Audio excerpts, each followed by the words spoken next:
In your written testimony that as former co-chair of Division I Student Athletic Advisory Committee, you had the opportunity to speak with hundreds of student athletes who expressed fears about what employment status could mean for them and the future of college sports. What were some of the top concerns you heard from your peers? Thank you for the question.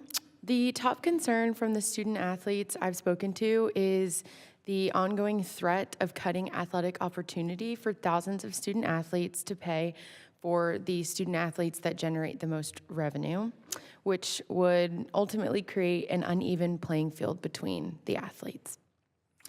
Another fear is the potential decline in the prioritization of academics. Most student athletes who play in college do not go on to play professionally and choose their schools to pursue academics. We fear becoming employees would put a substantial emphasis on job security through athletic performance over the current academic eligibility-centric model. Thank you. Mr. Nash, like other college students, student athletes must satisfy certain academic standards to gain admission to their universities and to participate in extracurricular activities, including their sport. If student athletes are deemed to be employees under the National Labor Relations Act, could grade point averages or course credit requirements become subjects of collective bargaining? Thank you, Chairman Allen.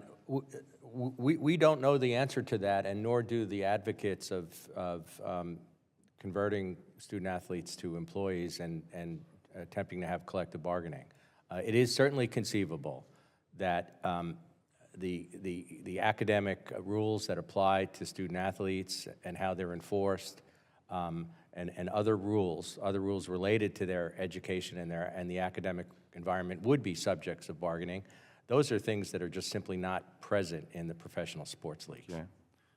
Could this unionization undermine academic standards? In other words, the young people would prioritize their work responsibilities over actually getting an education when less than 2% of these young people go on to play in professional sports? I think the reality of that is probably obvious, right? I think almost certainly if we're talking about what is essentially making the student athletes on these sports as professionals, that's going to be the focus, not academics. Right. Thank you. Mrs. McWilliams-Parker, fewer than 2% of NCAA student athletes turn professional in their respective sports, as I mentioned earlier.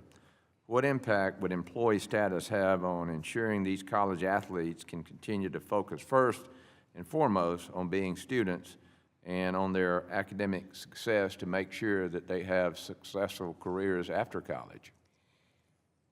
Look, this conversation about, particularly for our HBCUs and our smaller institutions, I mean, I'm highly concerned about employment because the fact of the matter, our institutions were built in this country to give us an education. Athletics is an ancillary opportunity to allow our students to engage way beyond just getting their degree.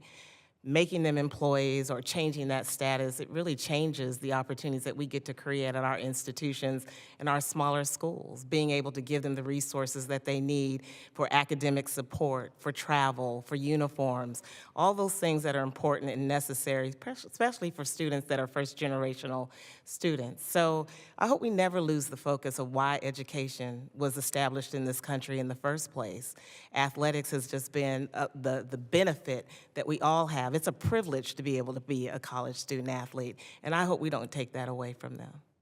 Yes, so many young people have been able to get their education and also participate in their sport of choice on the field, and then go on to very successful careers.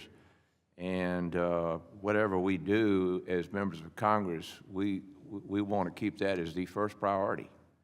And I think that's it behind the scenes here. We're putting other things first, like collective bargaining, unionization, and employee status, and all these other things. And I think we got to work to make sure that academics is priority one.